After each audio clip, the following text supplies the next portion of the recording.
En la lección anterior, estudiamos la obra misionera de la Iglesia Católica Romana en las Américas. Vimos que las conversiones eran muy superficiales. El enfoque de este estudio es la historia de la obra misionera evangélica que comenzó en los tiempos modernos. Es una historia más motivadora. Esta lección es el número 16 y se llama La obra misionera evangélica moderna. Y es la última lección en nuestro resumen de la historia de la Iglesia. La obra misionera de la Iglesia primitiva logró convertir el Imperio Romano en un reinado cristiano. Pero era una obra misionera espontánea. No hubo un plan global de parte de los apóstoles de hacer cansar a todos los pueblos por medio de métodos específicos. Como movimiento espontáneo, vemos que los hermanos, dirigidos por el Espíritu Santo, llegaron a los pueblos no alcanzados, vez tras vez, por la dirección del Espíritu Santo, hasta que, antes de terminar el primer siglo, encontramos iglesias en casi todo el Imperio Romano. Al comienzo del tercer siglo, en el año 313, el emperador Constantino hizo el Edicto de Milán. El Edicto de Milán dio la libertad de culto a la Iglesia. En 380, el emperador Teodosio lo llevó otro paso más, haciendo el cristianismo la religión oficial del imperio. Estos hechos de los emperadores produjeron gran cambio en la Iglesia, pero también en la obra misionera. Antes, la obra misionera era espontánea, pero después, cuando el cristianismo fue hecho la religión oficial del imperio, la obra misionera fue llevada en adelante por los monjes. Los monjes continuaron la obra misionera llevando el evangelio más al norte, a Europa. Por ejemplo, Ulfilas era monje que se fue al norte de Asia Menor y ganó a los godos, una tribu al norte de Constantinopla. Y Patricio de Inglaterra, llegó a ser misionero a los irlandeses y ganó a los irlandeses. Columba, otro misionero monje, ganó a otros países, ganó a los escoceses, a los pictos en el país de Escocia. Inglaterra tenía una iglesia desde tiempos antiguos, pero el Papa en Roma envió a Inglaterra a Agustín de Canterbury, misionero católico, que ganó a los pueblos en Inglaterra todavía no alcanzados, y últimamente mandó a la iglesia céltica, la iglesia más antigua, y sujetarse al Papa. Bonifacio, otro misionero, ganó a las tribus alemanes al norte de Roma. Y Anscario ganó a los escandinavos en Dinamarca y Suecia.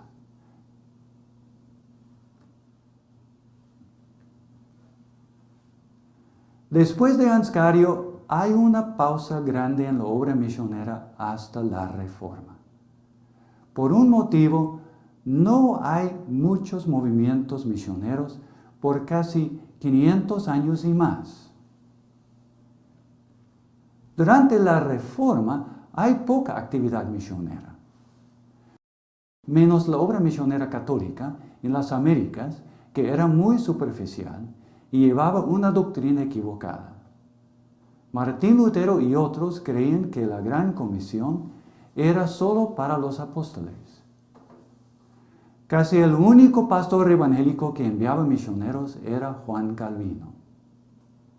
En 1558, hugonotes evangélicos de Francia llegaron a Brasil y fundaron una colonia evangélica. Lo fundaron en la bahía del Río de Janeiro. Juan Calvino, siendo un pastor muy evangelístico, les envió 2 pastores y 14 seminaristas para levantar esa obra evangélica.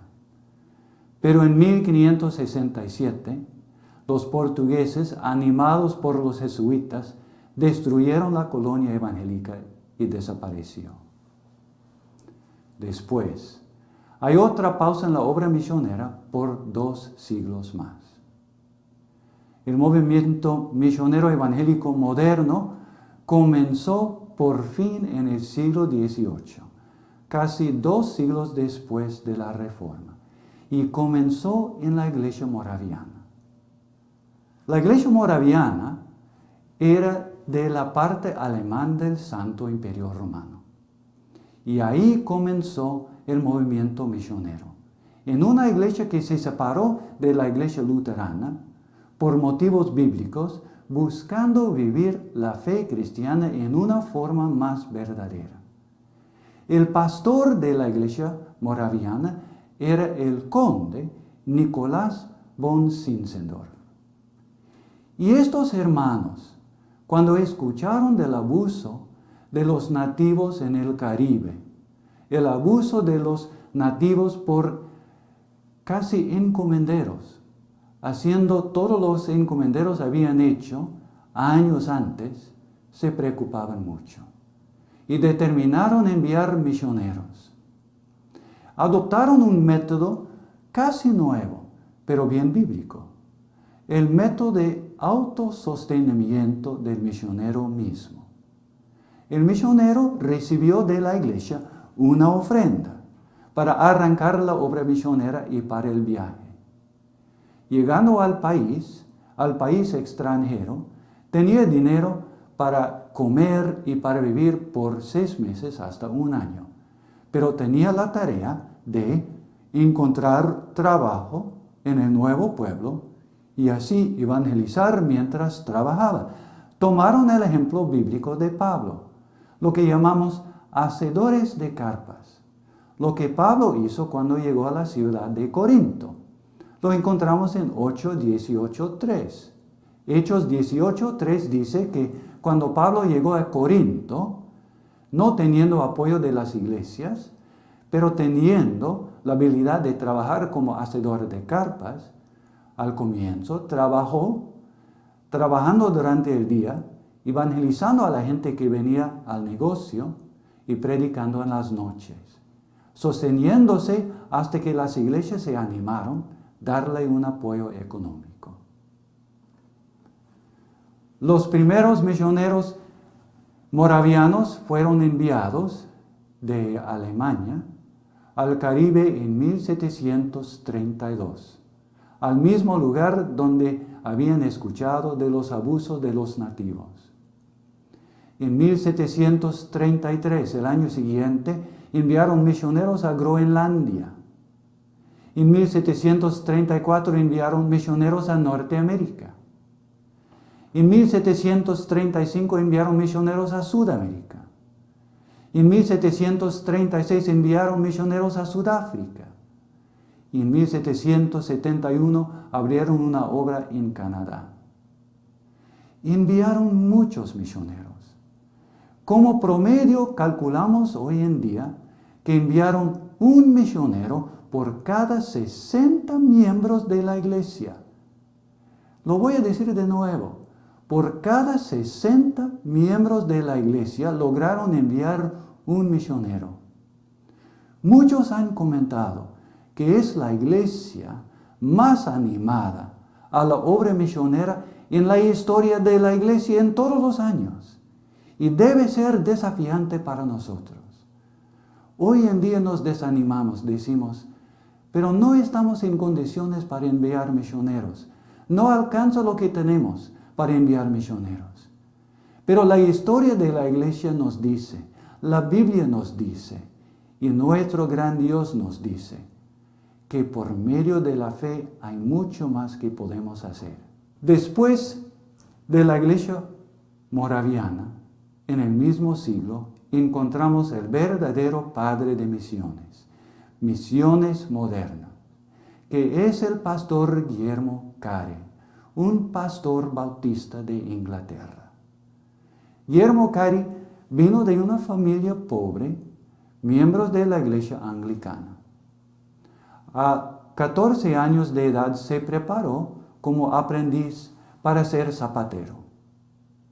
Pero se convirtió en la tienda por la influencia de otro joven creyente bautista, con quien trabajaba día tras día tras día. Era bautista este otro joven y se convirtió en verdadero cristiano Carey y también entró en la iglesia bautista como miembro. Dentro de poco se casó con Dorotea, la cuñada de su jefe, quien era también bautista. Comenzó a estudiar y aprender griego, hebreo, italiano, francés y holandés, mientras hacía zapatos, teniendo en su corazón el deseo de ser misionero en un día en el futuro. Después de un tiempo fue hecho el pastor de la congregación bautista. Durante estos días leo la historia de David Brenner, misionero que falleció ministrando a los nativos en Norteamérica. Y su deseo de ser misionero se levantó en gran manera. Y como resultado escribió un folleto. Encontró que las iglesias no estaban listas para enviar misioneros.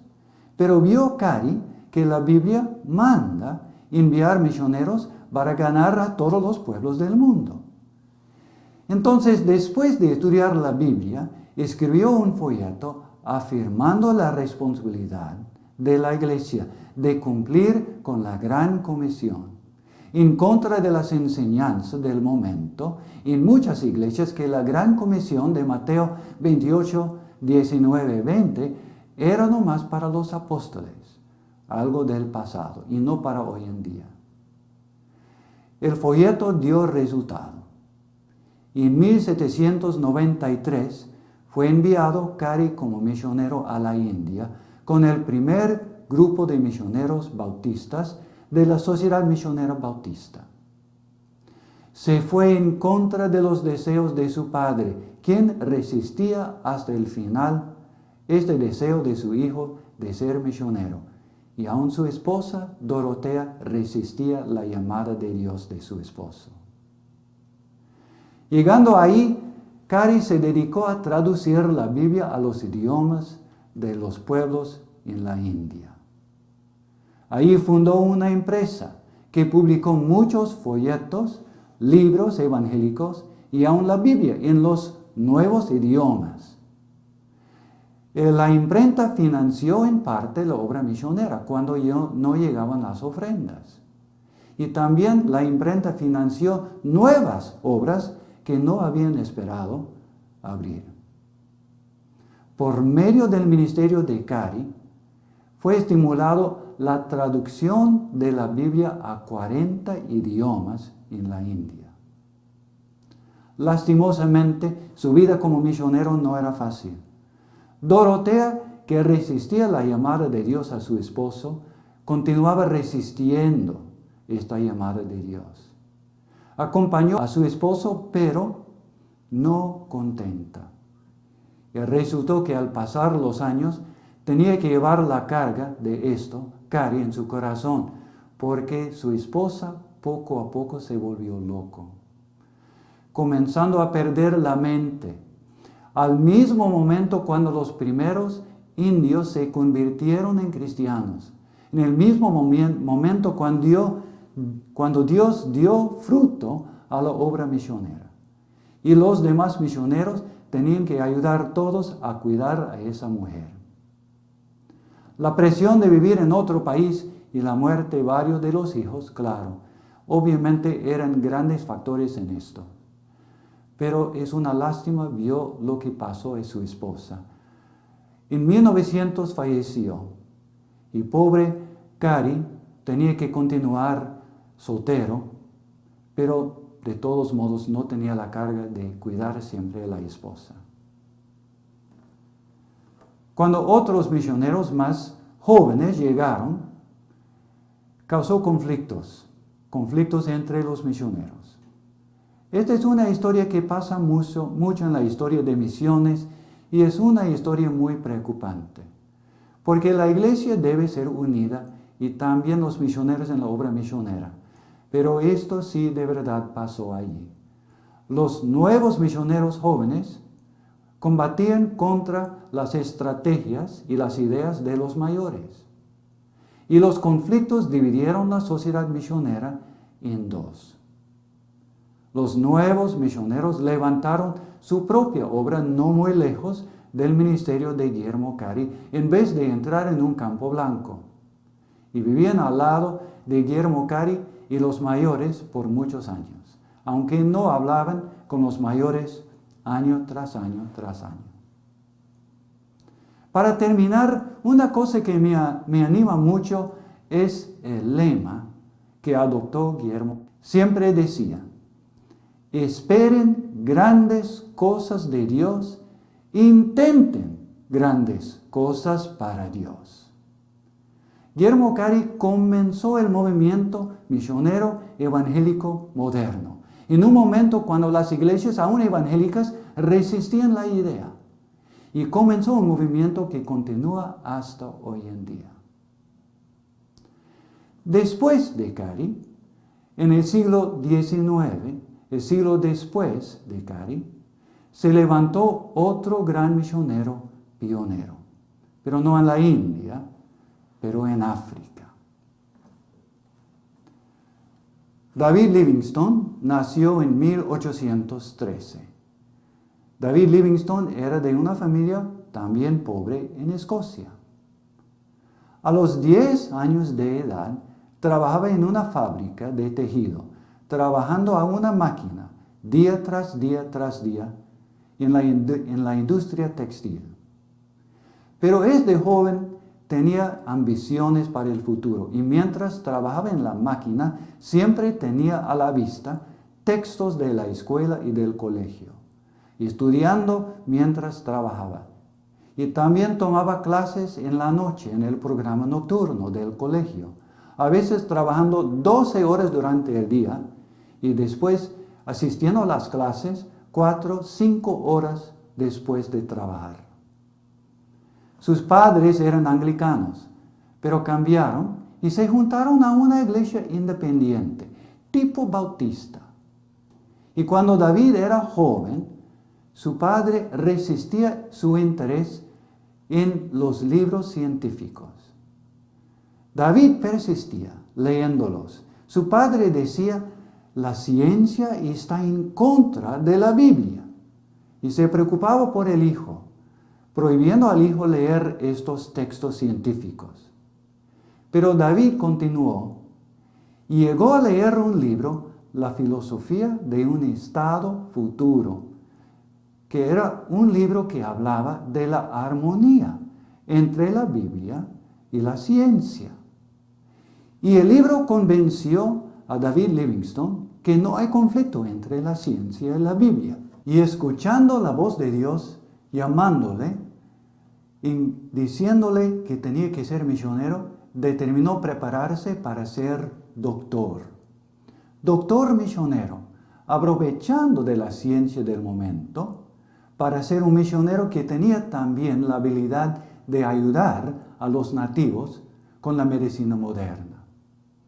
Tenía la esperanza de ir a China y ser misionero ahí. Y terminando sus estudios de medicina a 27 años de edad, En 1839 se presentó a la Sociedad Misionera de Londres, queriendo ir a China como misionero. Pero justamente pasó algo que pasa de vez en cuando en la historia de la iglesia. En este momento hubo guerra entre China y Gran Bretaña, algo que cerró las puertas para todos los misioneros que querían entrar en China. Entonces, dejaban de enviar misioneros a China y se encontró David Livingstone parado. Pero en el mismo momento, como pasa siempre, entró Dios y mostró que Dios tenía otro propósito para Roberto, para David Livingstone, y lo mostró por medio del misionero Roberto Moffat, misionero a África. Este misionero Roberto le desafió diciendo: hay miles de pueblos africanos sin misionero, no alcanzados, campo blanco, no hay testimonio, no hay misionero, no hay evangélico, no hay nada. Esto animó al joven a tomar la obra misionera en África.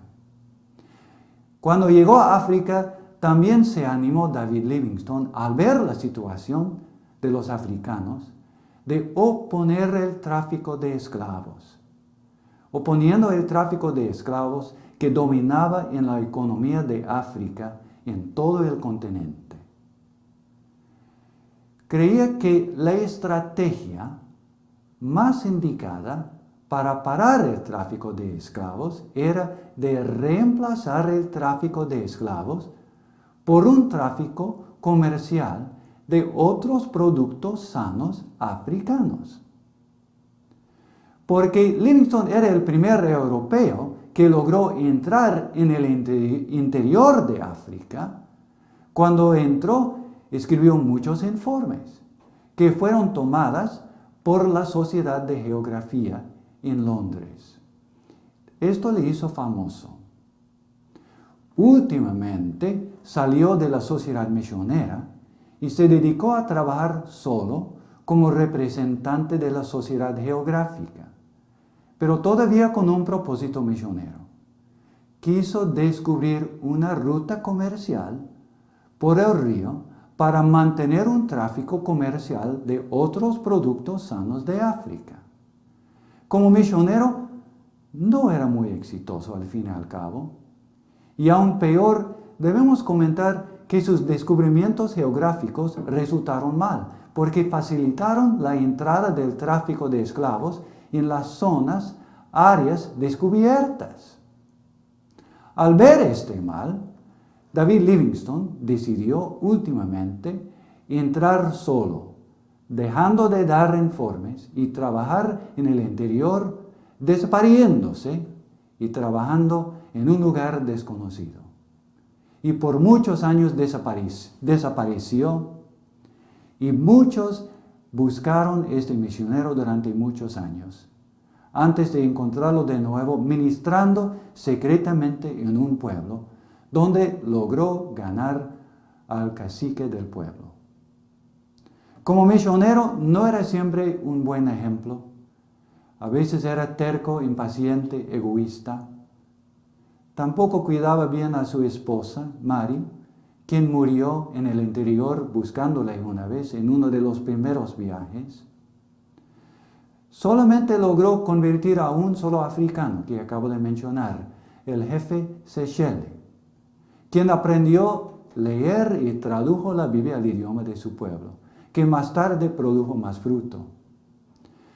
Pero el valor de David Livingstone es que inspiró a muchos y arrancó la obra misionera evangélica en el interior de África. En el año 1573, cuando Livingstone falleció, su muerte en África por malaria inspiró el envío de cientos de misioneros más.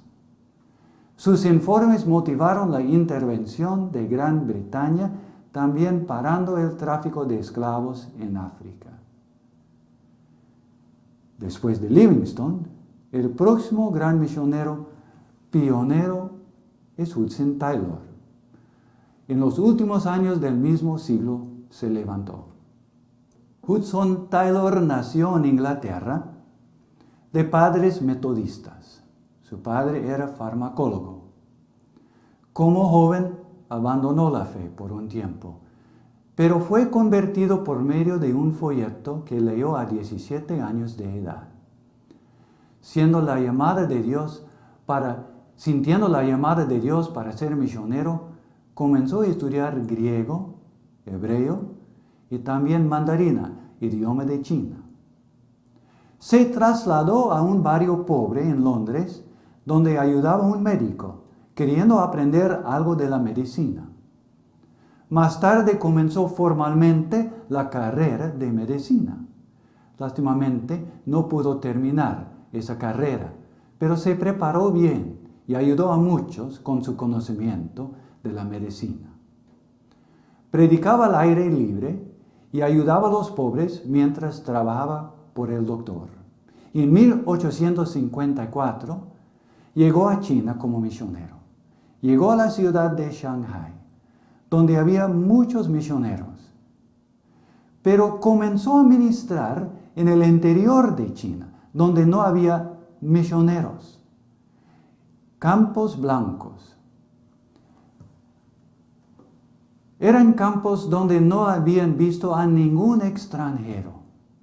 Y encontró Hudson Taylor mucho prejuicio contra los extranjeros. Y le llamaban ahí Diablo Negro.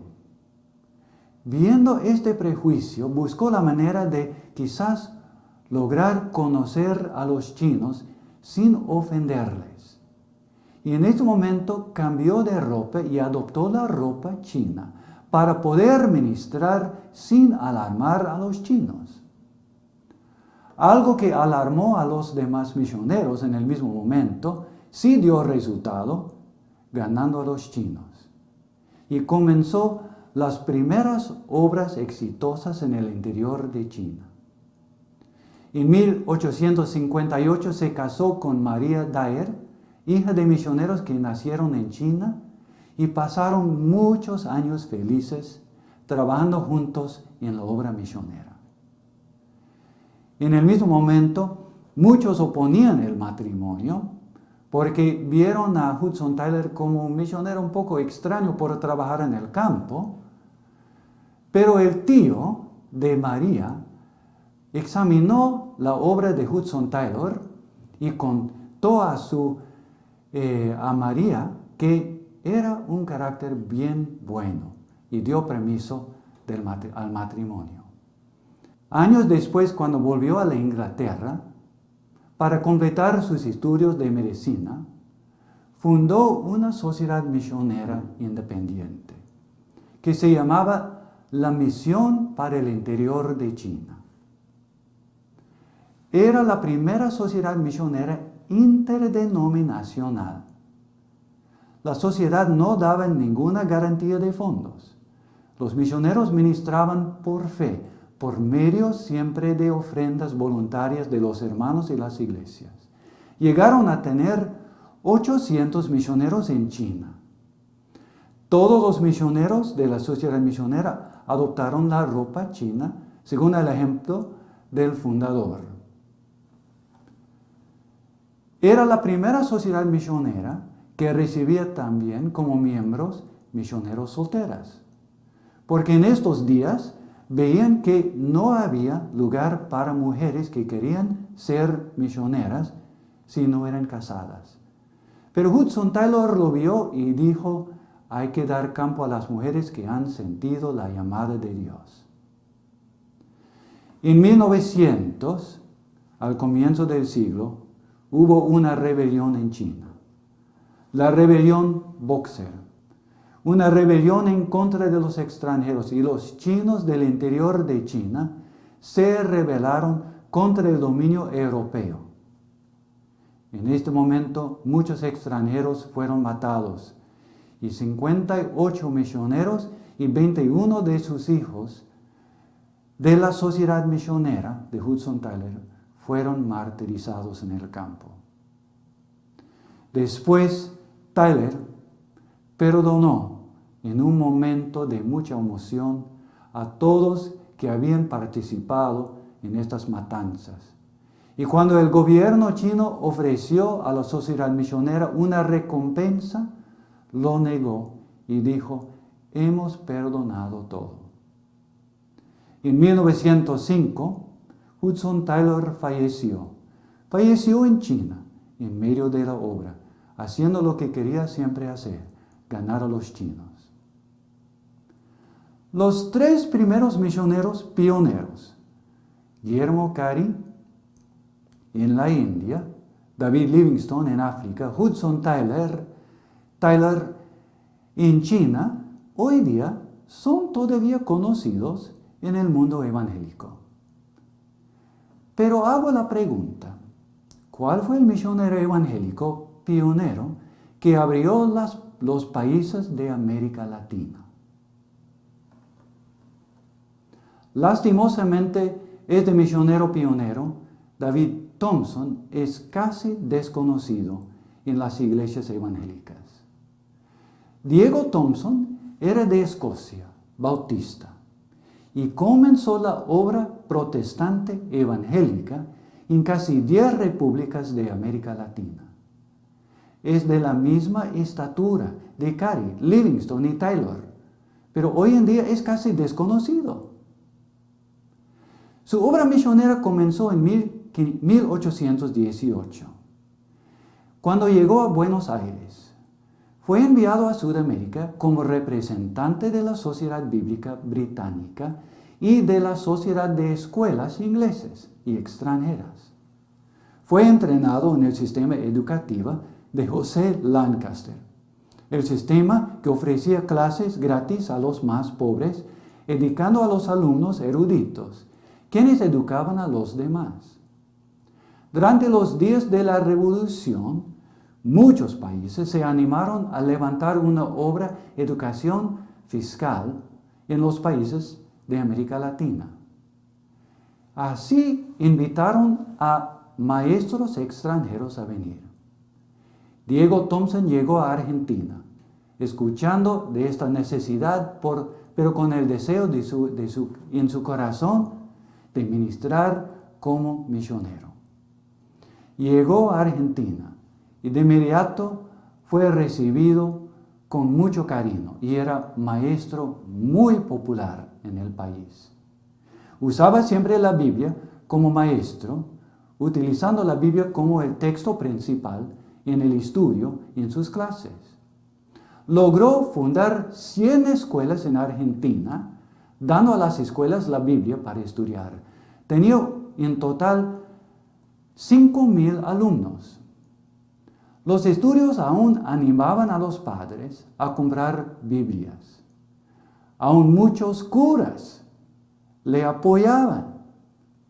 Su mejor compañero de trabajo en la escuela era cura, que se encargó de la escuela cuando se fue a Chile. Dentro de poco, otros países en América Latina, escuchando de esa obra exitosa en Argentina, pidieron a este misionero venir. Uruguay y Chile pidieron a Diego Thompson venir haciendo la misma obra, intentando convencerle a fundar escuelas bíblicas. David Thompson escogió a Chile y llegó a Chile, donde fundó también varias escuelas bíblicas en Santiago. El presidente del país, Bernardo O'Higgins, le reservó un salón cuando llegó en la Universidad de Santiago para comenzar sus clases, y de inmediato tenía 200 alumnos. El mismo presidente lo hizo ciudadano honorario de Chile, reconociendo su buena obra en el país. En 1822 fue enviado a Perú. Llegando a Perú, ahí envió una carta de introducción al general San Martín. San Martín le visitó el día siguiente y le animó a continuar su obra en Lima. Le dio un convenio y votó a los monjes del convento. el salón se llenó con 300 alumnos. El gobierno pagó su salario. Pidió al Congreso Constituyente dar libertad de culto, pero esto no resultó. No lo hizo, tuvo que evacuar la ciudad por un tiempo cuando el ejército español tomó la ciudad. Pero volvió y continuó el trabajo después. Ahí en este tiempo conoció a Simón Bolívar. Nació una amistad entre ellos. Quiso entrar en Alto Perú, Bolivia, pero no pudo hacerlo por causa de la guerra de la Revolución. Pero se puso en camino a Ecuador. Cuando los españoles tomaron la ciudad otra vez, determinó ir a otro país y viajó a Bogotá, Colombia, pero viajó por medio de Ecuador, vendiendo en camino Biblias. Cuando llegó a Quito, conoció el único cura que oponía la venta en todos sus años de ministerio. Terminó un tiempo en Ecuador y llegó a Colombia en 1825. Llegando a Colombia, comenzó la primera sociedad bíblica de Colombia, con 300 personas prominentes de Bogotá asistiendo a la primera reunión. Varios de los miembros del directorio de la primera sociedad bíblica, amigos de Diego Thompson, eran líderes claves en el nuevo gobierno.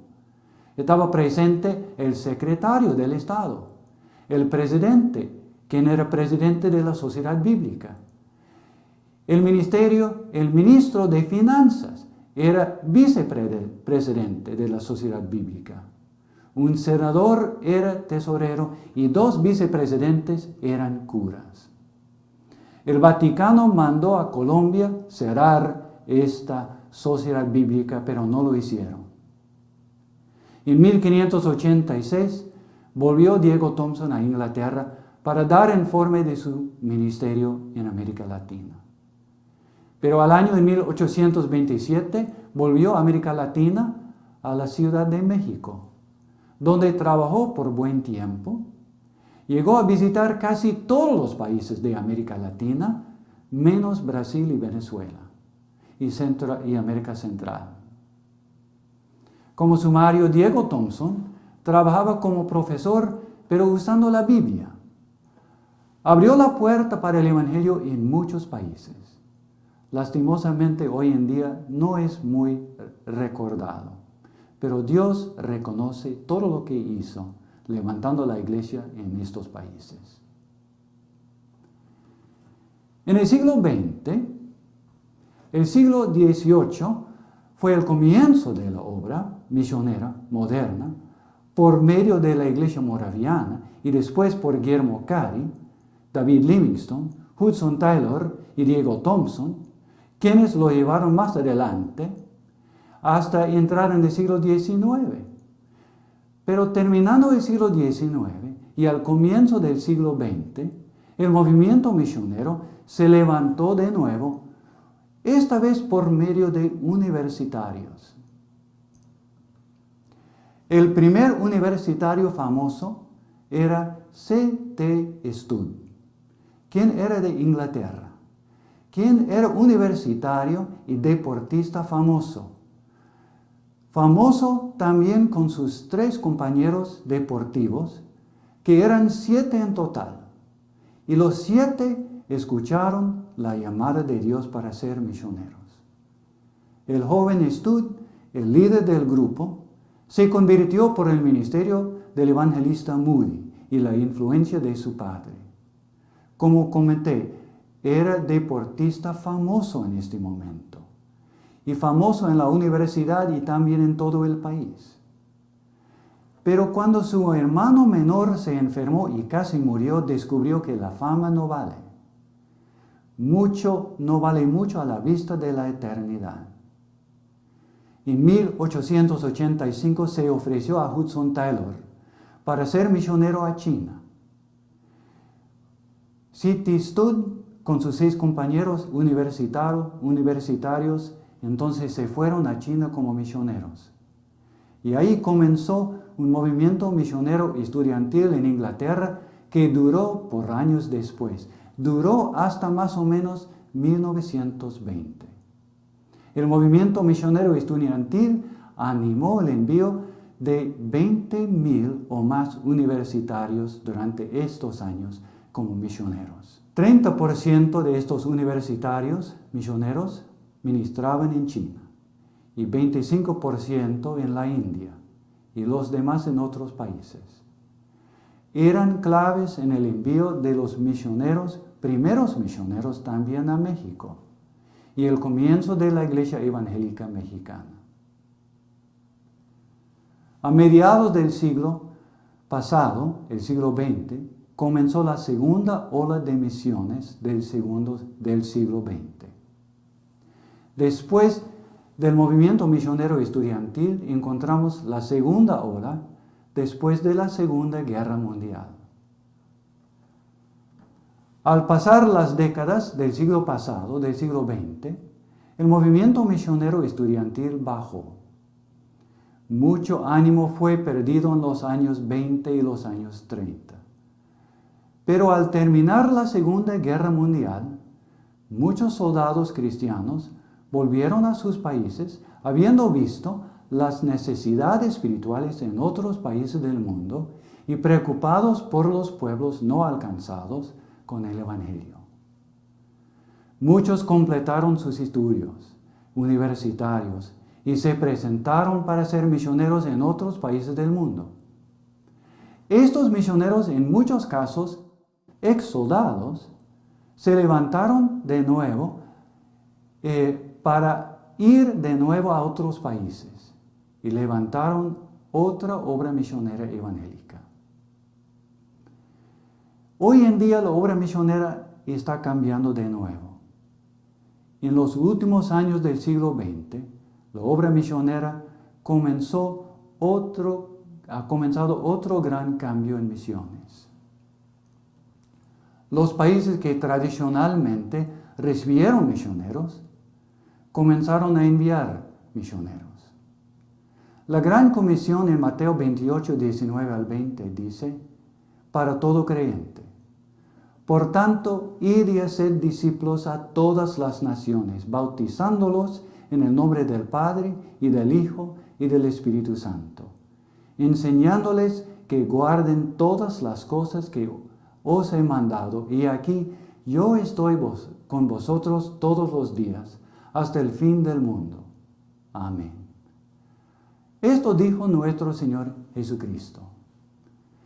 Y ha resultado que hoy en día hay misioneros de todo lugar a todo lugar. Hoy en día hay misioneros no solamente de Norteamérica, pero también misioneros enviados de África, misioneros enviados por las iglesias en China, misioneros enviados por las iglesias en Sudamérica, en Centroamérica. Hoy día hay misioneros latinos sirviendo en la India, en China, en África. El nuevo lema de la obra misionera es de cualquier lugar a donde sea. Quiero terminar diciendo, hermano, ¿a qué obra le está llamando Dios? Dios da a todos los creyentes una obra que debe cumplir. No sé si es como pastor, o puede ser como obrero, o puede ser como misionero. Pero para terminar, quiero animarle, hermano, a seguir la llamada de Dios que Dios le ha dado. Porque como dijo otro misionero, Dios puede hacer mucho más que creemos que puede hacer. Porque Dios es grande y poderoso y por fe hace grandes cosas.